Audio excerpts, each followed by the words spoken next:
CCNA Career Path. The CCNA Career Path has been a proven accelerator for any technologist or an aspiring to be. It is a motivator to keep pushing on with CCNA studies and CCNA Career Path and use it as leverage for a network-focused career. Within the studies, valuable skills are learned to make the learner competent for the network role they move into. This is the de facto certification in all environments, including non-Cisco. Because of the level of leadership Cisco takes in being the infrastructure of the majority of the world's communication backbone, other network technologies adapt integral to Cisco's framework. Employers thus view the CCNA as a value add. It becomes a benchmark to determine competency of a candidate to come into a diverse network environment. Because the niche demand of network technologists, many of the Cisco certification will make them more in demand for the role companies want from them. But this gets into the latter part of the CCNA career path, other specializations. Before getting there, the first step must happen into the CCENT. CCENT salary and jobs. The most proven track record for the CCNA is to begin with the CCENT certification. Many people postpone their job search past an accompanying CCENT salary to straight for the CCNA and its accompanying salary. However, having the CCENT can open initial doors into the networking world. As the acronym spells, Cisco Certified Entry Network Technician, the CCENT qualifies technologists for entry-level network technology positions. Thus, the CCENT salary can be pursued in relation to the job roles. So, what are these roles that can be filled with a CCENT? It's really what you make of it. Ideally, you would want to pivot into the next job role with a CCENT and specific experience. To get that specific experience can be hard, but volunteering entrepreneurship can be that path to take. Someone is usually willing to take an eager person looking to exchange gaining experience for volunteered help.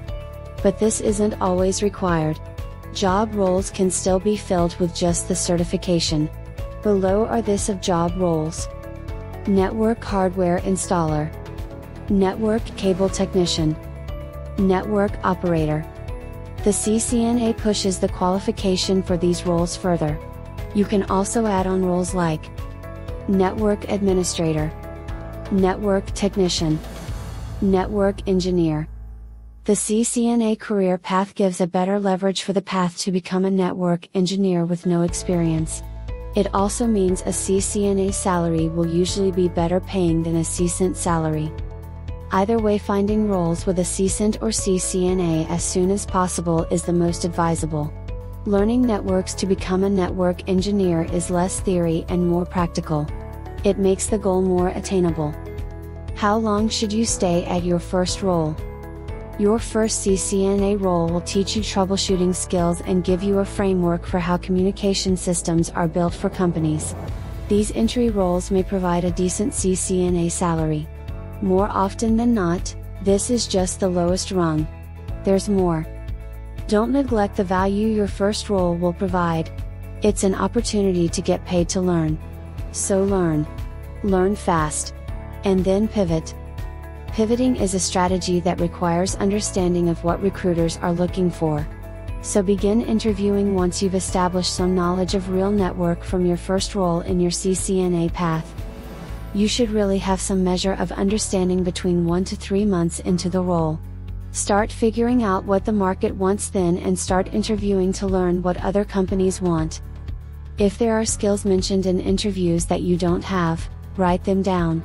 Follow up on these questions until you understand job descriptions that are posted. Practice these skills in your current job so you can build your skill set portfolio in response to what the job market wants. For people who are motivated and putting time in, there's no reason to stay at the first role for more than 6 to 9 months. The demand for skillful technicians complements higher paying salaries. The next step in your CCNA career path. Getting the CCNA helps you get your foot in the door. But what's more important is to pick up the skill sets the job market demands. You can find salaries of higher certifications that have a huge medium, but if you can't interview into those roles, there's no point. The next step could be the CCNP. That's an important certificate to learn more theory and harden what you know about the CCNA. But it is not a requirement.